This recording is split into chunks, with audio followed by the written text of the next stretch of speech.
Esta é a década de 60, uma época de transformação radical e ambições elevadas, especialmente no campo da aviação. À medida que os aviões de combate evoluíam para maravilhas tecnológicas complexas e super caras, uma revolução semelhante estava se formando no mundo dos treinadores militares avançados. Esses treinadores de ponta surgiram para atender às crescentes demandas do treinamento de pilotos, preparando-os para as guerras aéreas do futuro. Em meio a essa era de inovação, uma pequena, porém audaciosa empresa alemã, a Rheinflugzeugbau, RFB, embarcou em um projeto que desafiaria as normas convencionais da aviação, com a missão de criar um jato que não era realmente um jato. Este é o Fantrainer, uma aeronave de treinamento militar revolucionária projetada para emular um caça. Seu segredo era um ventilador adotado engenhosamente situado atrás do cockpit. Substituindo-lo um motor a jato tradicional, esse design inovador permitiu replicar o desempenho de alta octanagem de um jato, mas a uma fração dos custos operacionais. O Fantrainer não era apenas uma máquina, era uma visão ousada trazida à vida, desafiando o status quo e encantando entusiastas da aviação. Por décadas, essa aeronave não estava apenas treinando pilotos.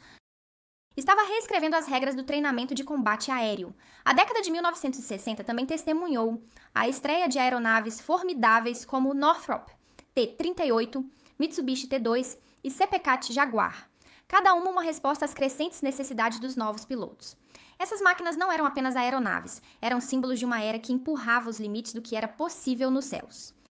O Fantrainer, de sua maneira única, esteve lado a lado com esses gigantes, marcando um capítulo ressurgente na história da aviação, um testemunho da engenhosidade humana e da busca incessante por inovação.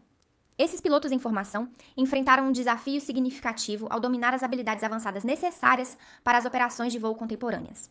Consequentemente, a progressão do treinamento ampliou a lacuna de habilidades mais cedo no processo de formação.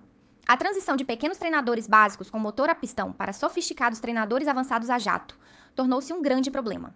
Essa lacuna levou ao desenvolvimento de uma nova categoria de aeronaves de treinamento a jato.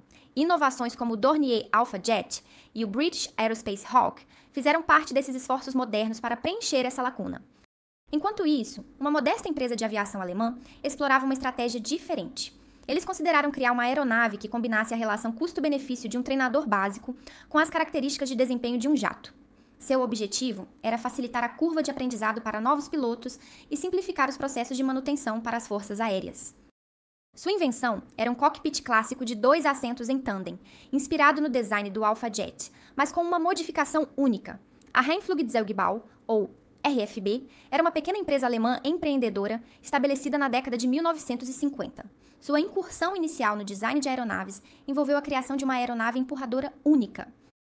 Com o passar do tempo, eles buscaram expandir seus horizontes e mergulharam no campo dos sistemas de propulsão com ventiladores canalizados.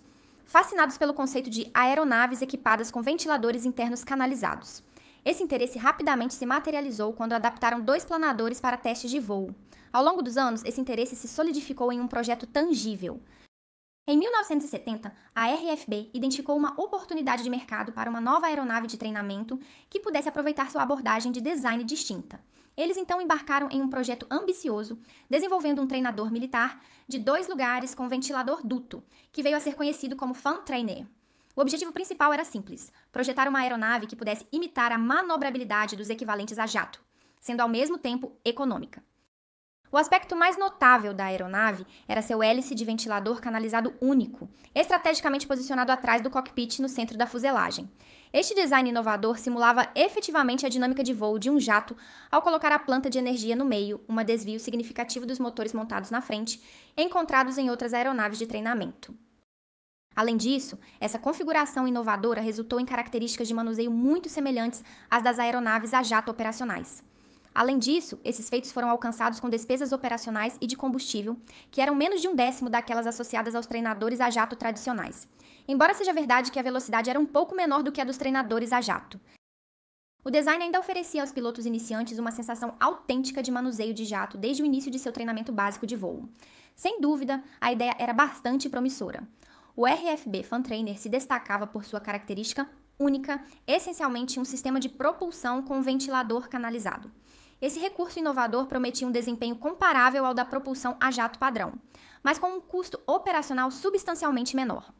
Em comparação com seu contemporâneo, o Dassault Dornier Alpha Jet, uma aeronave de treinamento a jato, o Funtrainer alcançou um feito significativo. Ele usava aproximadamente apenas 1/10 do combustível. Além disso, a RFB comercializou o Funtrainer como uma opção econômica, alegando que seus custos de aquisição eram apenas 1/5 dos de seu concorrente, o Cessna T-37 Twitch. No entanto, o Funtrainer tinha uma velocidade máxima ligeiramente inferior. Apesar disso, oferecia um desempenho comparável com um consumo de combustível substancialmente menor. Mesmo com essas vantagens, o Funtrainer inicialmente não conseguiu atrair interesse de seu mercado-alvo principal, a Luftwaffe alemã. Como resultado, em 1973, a RFB mudou o foco para desenvolver uma versão civil de turismo chamada RFB Funliner. Este modelo civil tinha um duplo propósito: provar o conceito, a praticidade e atrair um interesse mais amplo. De fato, a estreia do RFB Funliner conseguiu atrair a atenção do Ministério da Defesa da Alemanha. Eles reconheceram o potencial do conceito e, em 1975, decidiram financiar a construção de 2 protótipos da aeronave Funtrainer. Em março, a Rheinflugzeugbau obteve um contrato do Ministério da Defesa alemão para a produção e teste desses 2 protótipos Funtrainer. Esses protótipos seriam rigorosamente testados como possíveis substitutos dos treinadores iniciais Piaggio P-149 na frota da Luftwaffe. Notavelmente, apenas 7 meses após o início deste projeto, o primeiro protótipo estava pronto para testes. O Funtrainer foi projetado com foco na eficiência, custo, eficácia e facilidade de uso. O sistema de controle do motor do Funtrainer era notavelmente fácil de usar, apresentando um mecanismo de alavanca única que os pilotos familiarizados com turbojatos tradicionais achariam fácil de usar. Esta configuração inovadora de motor e ventilador incorporava uma turbina móvel, exigindo um controle cuidadoso da velocidade do ventilador. O redutor de engrenagens do grupo britânico Dowty reduziu pela metade a saída do motor, alcançando uma velocidade ideal do ventilador de 3.090 rotações por minuto. Este arranjo suportava um ventilador de 5 pás e incluía recursos de redução de ruído, como madeira revestida de plástico da Hoffmann e pás, além de uma estrutura redesenhada. Aspectos cruciais do design incluíam uma tira de atrito de plástico espumado para manter a folga precisa entre as pontas das pás e a carenagem, melhorando o desempenho. O design do slot do anel do ventilador era essencial para manter um fluxo de ar suave, mesmo em alta potência e baixas velocidades do ar.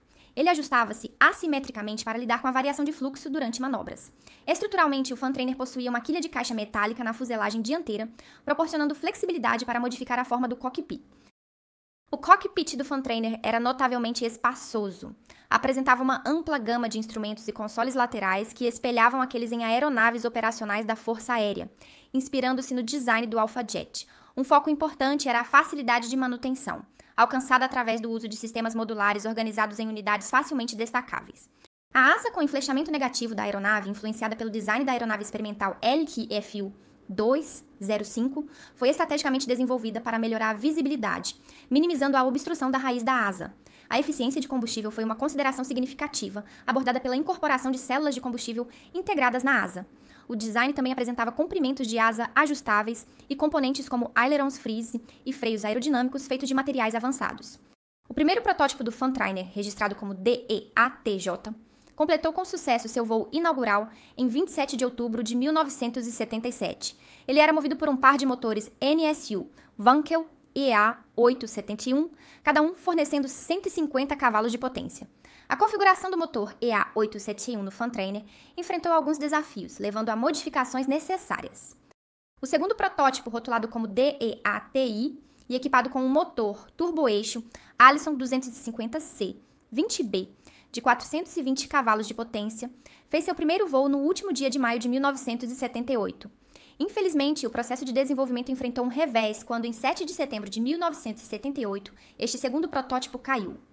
Este incidente provocou mudanças significativas no primeiro protótipo, atualizando-o para o padrão Funtrainer 400, incluindo a instalação de um motor Allison e melhorias no sistema de admissão de ar. Após este evento, a Luftwaffe conduziu uma avaliação minuciosa do Funtrainer. Isso envolveu uma análise comparativa com o Beechcraft T-34C e o Pilatus PC-7. Ambos treinadores movidos a turbohélice, apesar da eficiência de custo vantajosa do Funtrainer, tanto na aquisição quanto na operação, e alguns o considerarem a escolha superior. A Luftwaffe decidiu continuar usando o Piaggio P-149, considerando-o suficiente para suas necessidades de treinamento. No entanto, a falta de um contrato com a Luftwaffe não diminuiu a ambição da Rheinflugzeugbau. Em maio de 1982, a empresa declarou seus planos de iniciar a produção em massa do Funtrainer nos próximos meses. Naquela época, o protótipo já havia acumulado impressionantes 500 horas de voo, incluindo uma significativa turnê promocional de 5 semanas pela América, onde voou em média 6,5 horas por dia. A Rheinflugzeugbau antecipou uma demanda potencial de mercado de cerca de 5.000 aeronaves de treinamento nos próximos 10 anos. No entanto, eles estabeleceram uma meta inicial realista de capturar 4% desse mercado, o que significaria vender cerca de 200 aeronaves, reconhecendo as qualidades únicas do Funtrainer. Melhorias contínuas foram feitas na aeronave. Em 1983, o protótipo recebeu mais atualizações. O ventilador duto inicial de 7 pás foi substituído por um ventilador de 5 pás mais eficiente, que se tornou padrão nos modelos de produção. Melhorias também foram feitas no cockpit, levando a uma redução significativa nos níveis de ruído e uma visibilidade externa substancialmente melhorada. Após considerar o feedback dos testes da Luftwaffe e outras contribuições, a RFB decidiu refinar ainda mais o seu Funtrainer. Isso levou ao desenvolvimento de duas variantes principais, o Funtrainer 400 e o Funtrainer 600, visando aumentar o apelo da aeronave no mercado.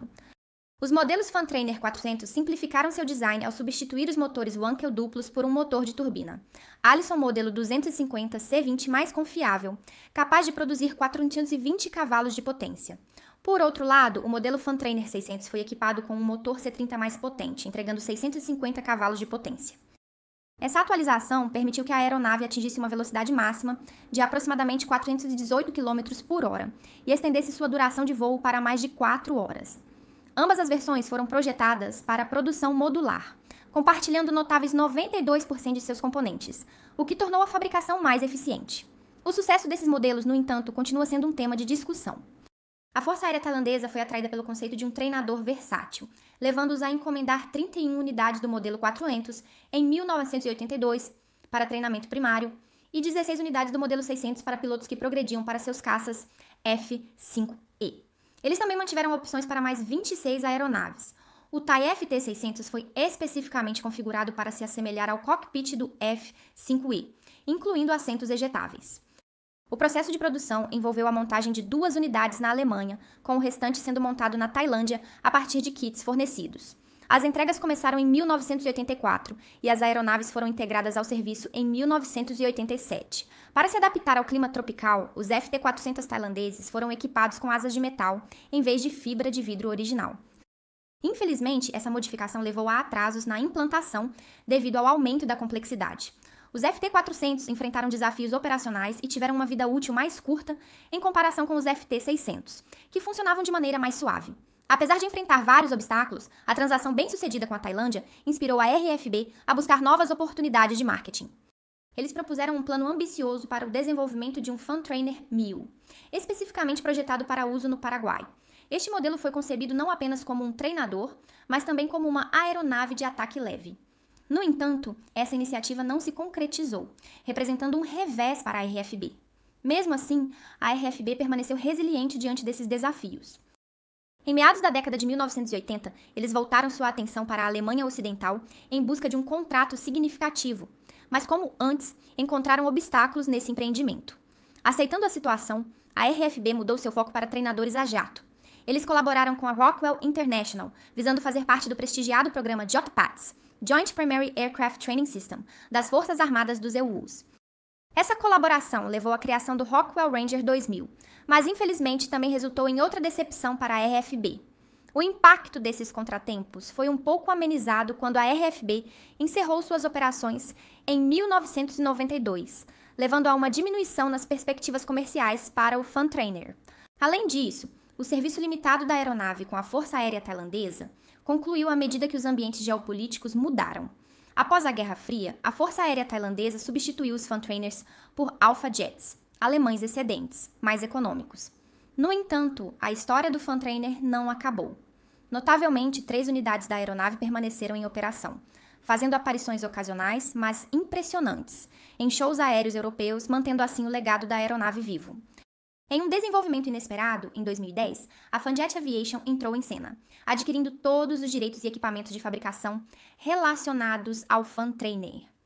Movida por um compromisso apaixonado, a Funjet Aviation decidiu reviver a produção do Funtrainer, Seu plano de revitalização inclui modernizar a aeronave com atualizações como instrumentos de cockpit de vidro de última geração. No entanto, o sucesso desse empreendimento depende da capacidade deles de atrair novos clientes interessados em usar essa aeronave única para programas de treinamento. Se você gostou deste conteúdo, não se esqueça de clicar no botão de curtir. Inscreva-se para mais e ative o sino de notificações para ficar atualizado com nossas últimas postagens. Obrigado pelo seu apoio.